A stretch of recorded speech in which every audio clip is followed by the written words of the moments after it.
called her the Blood Countess. A woman so cruel, her name is whispered alongside the likes of Dracula, a predator, a monster, a noblewoman turned sadist. But was Elizabeth Báthory really the most prolific female serial killer in history?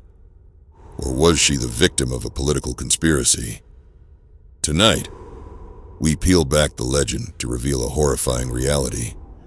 One soaked in blood, power, and revenge.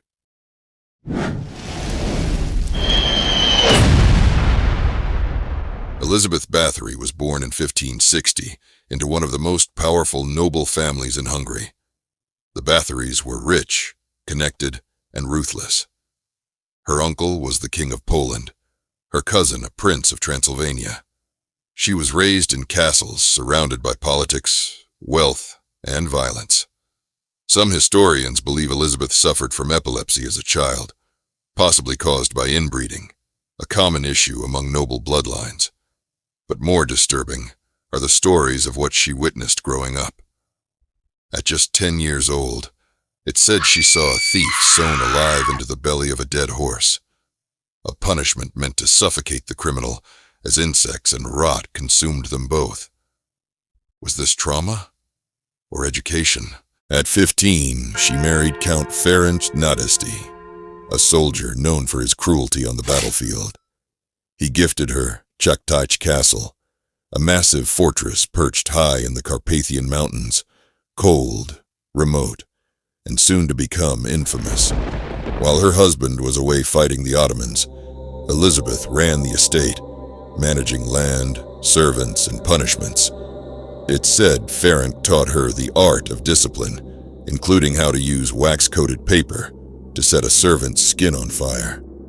Some say the couple tortured peasants together. Others claim Elizabeth was far worse on her own. But after Ferenc's death in 1604, everything escalated. This is where history turns into horror. According to testimonies, Elizabeth Báthory began luring young girls to her castle with promises of work. Peasant girls, orphans, even daughters of local nobility. Many were never seen again. Survivors and servants would later claim she beat girls with clubs until they passed out, cut them with scissors, burned them with hot coins, stitched their lips shut, and worst of all, bathed in their blood. Yes, the most infamous legend is that Elizabeth believed bathing in virgin blood would preserve her youth. Some claim she murdered over 600 girls. That number, if true, would make her the most prolific female serial killer in history. But where does fact end and fiction begin? In 1610, rumors of the Countess's crimes reached King Matthias II. He ordered her arrest, not because of the blood, but because Elizabeth owed him a lot of money. A political move was coming. Investigators collected hundreds of statements, many from people who had never even met Elizabeth. Some testified to witnessing torture. Others simply repeated hearsay. One servant claimed Elizabeth forced a girl to eat chunks of her own flesh. Another said she saw a maid burned until her skin peeled off. But here's the twist. Elizabeth was never officially tried. Her family negotiated her punishment privately.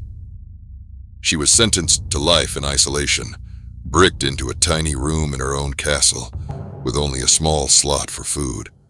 There she stayed, in darkness, for 4 years, until she died. Historians are still divided. Some believe Elizabeth Báthory was a brutal sadist, guilty of horrific crimes. Others argue she was a powerful woman, framed by men who wanted her land and power. There's no physical evidence of bloodbaths. The number 600 comes from a single servant's statement, and may have been exaggerated under torture. And yet, something about her terrified everyone. Was it because she killed, or because she could, without consequence, in a world where women were expected to stay quiet? Whether guilty or not, Elizabeth Báthory became a symbol of fear, power, and cruelty. She inspired books, films, even comparisons to vampires. But behind the legend is a woman who lived in shadows and died in silence. If the blood was real, hers is a story soaked in unimaginable horror. If the blood was a lie, it's a warning of what power, fear, and rumor can destroy. This is the curse of the Blood Countess, and it's a horror that still echoes through history. Subscribe for more real-life horrors from the past. Which side do you believe, monster or martyr? Let me know in the comments. And remember, some legends bleed.